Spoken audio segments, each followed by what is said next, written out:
the Star Trek motion picture, to me, it was really fun. I enjoyed the movie. It is such a different vibe than Star Wars. It's the opposite of faster and more intense. It's take your time, have conversations. Do they blow up the Death Star at the end? No, they talk to the enemy. They converse. Yeah. And it's like, it's really interesting. It's a lot more on science based. And I get why, when I saw this movie, I'm like, I finally understand why there were these Trekkies and Star Wars fans, and like why they were opposite. Because me and you, I mean, grew up like, I don't know, maybe Deep Space Nine was still on at the time, but we grew up with the like Chris Pine Star Trek movies. Yes. And Totally. literally the same director as Force Awakens. So Star Trek and Star Wars currently, even the TV shows, I would say, are so much similar than they ever were before. And it's just like, I often wondered what the divide was. And I think back then, if they're so new, they're both so new movie wise and TV show, it's like, but I totally get why, because they are both quote unquote science fiction movies, but they are as far apart as I think you can be. And I would still argue that Star Wars is definitely more fantasy than sci-fi. But yeah, so it was a really fun movie. And I know you didn't see it, but do you have any thoughts on kind of that kind of whole back and forth? No, I think the best way, I've seen a handful of Star Trek movies, and I think the best way to describe the difference to someone who is interested, like why do you prefer one over the other, is that, I don't remember where this comes from, so it's not me, but the difference is that Star Wars is a dystopia and Star Trek is a utopia. Yeah. Right? Technology and society in Star Trek has advanced so far that to explore outer space and to have all of these weapons and this ability to travel is for pure exploration and science and discovery to push humanity forward in a positive way. Star Wars is dystopian because the advancement of technology in this far away galaxy, right, has led to oppression and an empire who holds power from the majority of its constituents and keeps it to itself, the emperor. And there are rebels who basically partake in guerrilla warfare and terrorism to counteract all of those things so that they can have a voice. Those are the literal opposite ends of a science fiction story. And I've always clung to that. And so it would depend on, I think, my mood or the demeanor of a person. Like, what kind of movie are you into? Do you want to watch both could be engaging and fun, but do you want to watch more of a utopia or more of a dystopia underdog story?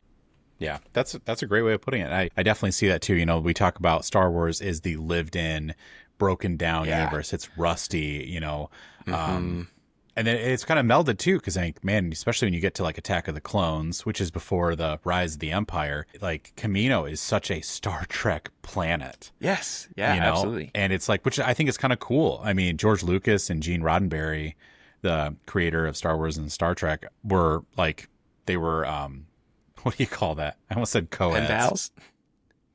Do they write each other? Yeah, they wrote each other. Pen pals? They're buddies. What is that called? Yeah. It's a professional... Friends. Yes. They had a podcast together? Yeah, they had a pod. Can you imagine? They'd say star. They call it star. Just star. Star period. Star period. But they'd spell out period. So nice.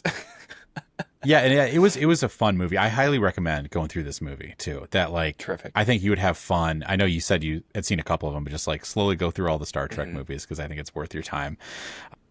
There's some standout parts to me too that I was joking with my wife, because Star Wars, we talked about, faster, more intense. They'll just be ship, go, light speed, whatever.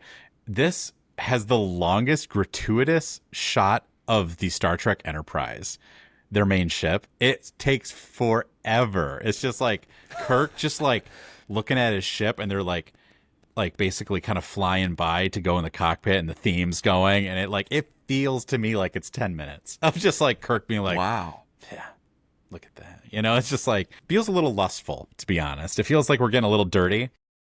Do we need to like? Whoa! It's like, yeah, it's Hey, like, jeez. I did feel a little guilty, so I was like, I shouldn't be watching this, I should. it's like, I'm a I need to dad turn now, this on. I can't be watching this stuff. You close your wife's eyes. You don't. Yeah, You it's like, can't see this. yeah, don't look at that ship. Yeah. Um, Emma is a huge Star person fan. She loves the starships. That's the phrase I was looking for. Starship fan. She loves them. Yeah. So I think it was a good movie. Another thing that stood out to me too is the technology. I've heard the criticism the other way that Star Wars, specifically like Solo, they're getting fuel. It's like that's a Star Trek thing. Because Star Wars, you don't talk about, they don't talk about running out of gas. They don't talk about, you know, that kind of things. Well, Star Trek is the ultimate, like, the technology is being worked on. Things go wrong. Things don't Yeah. work. We have to get fuel. We have to get this. Like, it does feel like for a futuristic sci-fi show, they're trying to ground it in like problems that you would have. Yeah. And I thought this was really cool too, because I think oh my gosh, the teleport is a big Star Trek thing, right? Yeah. Like beam me up, Scotty. Yeah, and in the Star Trek the motion picture, it doesn't work. They're having trouble with it, and they Oh. struggle to connect, and someone is transferring. So it's not a war thing. It's in like just getting started, and they're trying to transfer two people, and it fails, and those people like die. And it felt like very like horror to me almost. I'm like, Whoa. and Like I when was like, technology goes wrong. yeah, and it's like, man, Star Wars would never do that. Like it's a Yeah. character death that's like because of a war, because of the struggle they're in, and it's very meaningful. And this was like A malfunction. a malfunction, and this is the burden of being an explorer, and that felt very cool too. It's like Yeah. it's That's nice. explorers are brave, like they are trying new things, and they're Hmm. going out. So They're their own test subjects. Wow. yeah, super fun. I like that. Let's end here.